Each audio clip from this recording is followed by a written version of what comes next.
Okay, sa video ito, ipapakita ko sa inyo if I can still do 50 push-ups in one round. So, let's see. Bali na sa context pala ng video ito, hindi na ako nakapag-push up ng ilang buwan. So, matagal-tagal din ako hindi nakapag-push up. So, tingnan natin kung kakailanin natin ang 50 push-ups in one round. Okay? Masama pa yung pakiramdam ko, no? So, hindi ko ini-encourage sa ibang mga individual dyan na gusto mag-try sa mga ganito. Dapat progressive yung inyong pag-push ups kasi hindi dapat biglaan. Pero sa case ko, subukan natin biglain. Ano mangyari?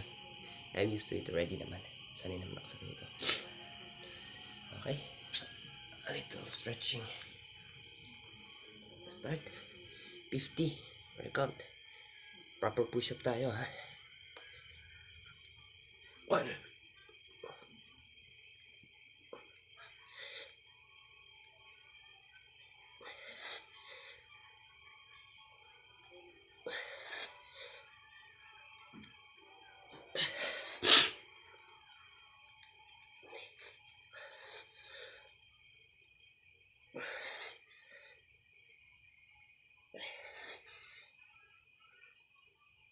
30.